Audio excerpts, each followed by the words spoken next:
இந்த இடம் எப்படி இருக்கு? நான் கடலுக்குள்ள நின்று பேசுற மாதிரி இருக்குதா? நான் கடல்ல நடக்கிறேன்னு நினைச்சீங்களா? இயேசுதான் கடல்ல நடக்க முடியும். அவர் சொன்னா நடக்கலாம். அவர் சொல்லித்தானே பேதர் நடந்தார். நான் விசுவாசிக்கிற ஆண்டவரை கடல் மேல் நடப்பேன்னு சொல்லல, இயேசு சொன்னதுனாலதான் நடக்க முடிஞ்சது. அதனால நானும் கடல் மேல நடப்பேன், இதெல்லாம் மேஜிக் காமிக்கிறாரு, அதுல எல்லாம் பிரயோஜனம் கிடையாது. இயேசு அப்படியெல்லாம் செயல்படுகிறவர் அல்ல. ஆண்டவர் இயற்கைக்கு மேற்பட்ட அற்புதம் செய்ய முடியும். அவராலே முடியும். ஆனா அவருடைய சித்தமா, அவர் விரும்புகிறாரா என்பதை நம்ம அறியணும். அப்பதான் ஆண்டவர் அந்த காரியத்தை நம்முடைய வாழ்க்கையில நிறைவேற்றுவார். இயேசு கிறிஸ்து மந்திரவாதி மாதிரி, மேஜிக் காமிக்கிற ஆள் மாதிரிலாம் பயன்படுத்திடக்கூடாது. இயேசு நாமத்தை சொன்னா நான் அப்படி பறந்துடுவேன், நான் நடந்துருவேன், அப்படி செஞ்சிருவேன், இப்படி செஞ்சிருவேன், அப்படிலாம் பேசி காரியம் செய்யக்கூடாது. இயேசு கிறிஸ்து அப்படி ஒரு இடத்துல மேஜிக் காமிச்சதும் இல்லை. அவர் என்னை பாரு, அழக பாரு, வல்லமை பாருன்னு சொன்னதும் இல்லை. அவர் எப்பொழுதுமே ஜனங்கள் மேல ஒரு மனதுருக்கம், அன்போடு கூட தான் அற்புதம் செய்தார். பேதருக்குள்ள பயம் வந்து விட்டது, இந்த படகு அமிழ்ந்துருமோ. ஆனா இயேசு கிறிஸ்துட்ட போனா பாதுகாப்பா இருக்கலாம்னு சொல்லி, ஆண்டவரே நீரையானால் நானும் கடல்ல நடந்து உங்க பக்கத்துல வந்துடுறேன், எனக்கு பாதுகாப்பா இருக்குன்னு கேட்டு கொண்டதுனால அவனுடைய விருப்பத்தை நிறைவேற்ற, அவனுடைய பயத்தை மாற்ற, சரி வா என்பதாக ஆண்டவர் அழைத்தார். எதற்கென்றால், நான் குரு, நீ சீஷன், என்னால செய்ய முடியும், நீ இதெல்லாம் செய்ய முடியாது அப்படி இயேசு சொன்னாரா? இல்லை. தன்னுடைய அன்பை வெளிப்படுத்துகிறார். நான் அவனுடைய தகப்பன், என் பிள்ளைங்கன்னா அதை விட பெரிய காரியத்தை செய்யன்னு விரும்புகிறேன். ஆனால் தான் ஆண்டவர் சொன்னார், என்னை விசுவாசிக்கிறவன் நான் செய்கிற கிரியைகளை தானே செய்வான், இதிலும் பெரிதானவர்களை செய்வான்னு சொன்னார்ல. இப்படி ஒரு ஆண்டவரை நீங்க பார்க்கவே முடியாது. ஏன்னா அவருடைய பிள்ளைகள் அவரை விட, நீங்க உங்க பிள்ளைகள் உங்களை விட மேன்மையா இருக்குன்னு தானே விரும்புவீங்க. அதுதான் இயேசுடைய விருப்பம், இயேசுடைய அன்பு. நீங்க வேதத்துல பாருங்க, இயேசுடைய நிழல் பட்டு யாராவது சுகமானாங்கன்னு பைபிள்ல இருக்குதா? இல்லை. ஆனா பேதுருவின் நிழல் பட்டு சுகமானாங்க. அப்போ ஆண்டவர் தன் பிள்ளைகளை தன்னை விட அதிக வல்லமை பயன்படுத்த விரும்புகிறார். அதுதான் இயேசுடைய விருப்பம். உங்களை கூட அப்படிதான் ஆண்டவர் நேசிக்கிறார்.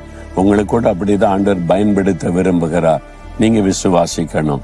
சரி, அதெல்லாம் இருக்கட்டும், ஆண்டவர் இன்னைக்கு என்னங்க வார்த்தை சொல்றாரு அப்படின்னு நினைக்கிறீங்களா? ஏசாயா 61:7 உங்கள் வெட்கத்திற்கு பதிலாக 2 தனியான பலன் வரும். வெட்கப்பட்டு போயிட்டீங்களா? வெட்கப்படுகிற ஒரு சூழ்நிலையில் இருக்கிறீங்களா? எங்க குடும்பத்துக்குள்ளே என்னை அவமானப்படுத்துறாங்க, நான் சொன்னேன் அப்படி நடக்கலை, வெட்கப்பட்டு நான் நிக்கிறேன். வேலை செய்யற இடத்துல நான் வெட்கப்பட்டு போனேன், நான் அப்படி வாக்கு கொடுத்து செய்ய முடியல, செஞ்சிருவேன்னு என்னால செய்ய முடியல, இப்ப நான் அவமானப்பட்டு வெட்கப்பட்டு நிக்கிறேன் அப்படின்னு ஒரு கலக்கத்தில் இருக்கிறீங்களா? கடன்காரங்கள் நெருக்கிறாங்க, கேவலமா பேசுறாங்க, இந்த இடத்துல நான் வெட்கப்பட்டு தலை குனிந்து இருக்கிறேன், தலை நிமிர்ந்து நடக்க முடியல, யாருக்கும் தெரியாம ஒளிந்து கொண்டு போகிறேன் வருகிறேன், வெட்கப்பட்டு நிக்கிறேன் அப்படின்னு கலங்குறீங்களா? ஆண்டவர் சொல்றார், என் மகனே மகளே, வெட்கத்திற்கு பதிலாக 2 தனியான பலன் வரும். எனக்கு ஒரு சகோதரனை தெரியும். அவர் நல்லா ரட்சிக்கப்பட்டு ஜெபிக்கிற தேவனுடைய பிள்ளை. ஊழியத்துக்கெல்லாம் நல்ல உதவி செய்து எல்லாரையும் நேசிப்பார், எல்லாருக்கும் ஜெபிப்பார், சுவிசேஷம் எல்லாம் அறிவிப்பார். அவர் ஒரு வீடு கட்டினதுனால கடன் ஆகிவிட்டாரு.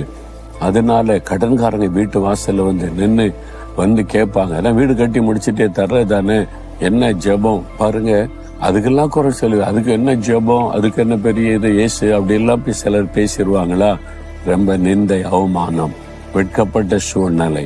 அதனால ஒரு நாள் எல்லா கடனையும் எழுதினார், யார் யாருக்கு எவ்வளவு கொடுக்கன்னு எழுதி தேவ சமூகத்துல ஜெபத்துக்கு வைத்து, ஆண்டவரே நான் வெட்கப்பட்டு நிக்கிறேன், இவ்வளவு பேருக்கு இந்த கடனை திருப்பி செலுத்தணும், கடன்காரங்களாம் வீட்டுக்கு முன்னால் நிற்காங்க, நான் உங்க பிள்ளை தானே ஆண்டவரே, உங்களை தானே நான் விசுவாசித்திருக்கிறேன், எனக்கு ஒரு அற்புதம் செய்யுங்க, எனக்கு ஒரு அற்புதம் செய்யுங்க, இந்த கடனெல்லாம் நீங்க அடைச்சு கொடுங்க, நான் உங்க பிள்ளையினுடைய கடனை தகப்பன் தான் அடைக்கணும்.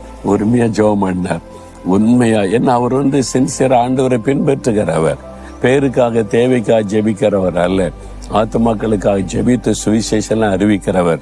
கருத்தா ஜெபித்தாரா, ஆண்டவருக்கு ரோஷம் வந்து விட்டாரு. என் பிள்ளை வெட்கப்பட்டு நிக்கிறதா, அவர் கேட்கிற அளவுக்கு வைக்கிறதான்னு ஒரே மாசத்துல எல்லா கடனையும் ஆண்டவர் அடைச்சு முடிச்சிட்டார். ஒரு பெரிய அற்புதம். அவருடைய பிசினஸ்ல எப்படி இந்த பணம் வந்தது, எப்படி கடன் அடைச்சுன்னு அவர் அதை சொல்ல முடியல. நான் அவர்கிட்ட பேசும்போது கேட்டேன், எப்படி கடன் அடைச்சிங்க? ஏதாவது நிலத்தை வித்தீங்களா? வேற யார்ட்டாவது கடன் வாங்குனீங்களா? இல்லை. அப்புறம் எப்படி அடைச்சிங்க? எனக்கு அதான் தெரியல.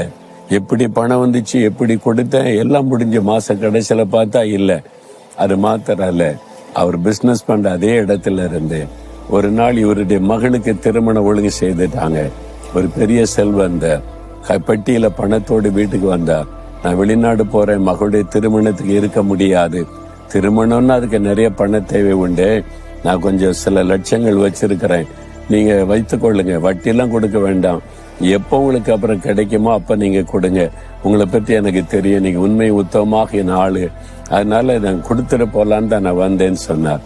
உடனே இவர் பார் என்ன சொன்னார், இல்ல ஆண்டவர் என்னை கடன் வாங்குற அளவுக்கு வைக்கல, இயேசு எல்லாமே எனக்கு தந்துட்டாரு, மகளுடைய திருமணத்துக்கான தேவையெல்லாம் சந்திச்சுட்டாரு. உங்களுடைய அன்புக்காக ரொம்ப சந்தோஷம். நீங்க என்னை வீடு தேடி வந்து உதவி செய்ய வந்தீங்க, நான் உங்களை அப்படி அனுப்புறேன்னு தப்பா நினைக்காதங்க, இயேசு எங்களை குறைவில்லாமல் நடத்துகிறான்னு கை கூப்பி அவளை ஸ்தோத்திரம் சொல்லி அனுப்பினார். வெட்கப்பட்ட இடத்துல 2 மடங்கு ஆசீர்வாதம்.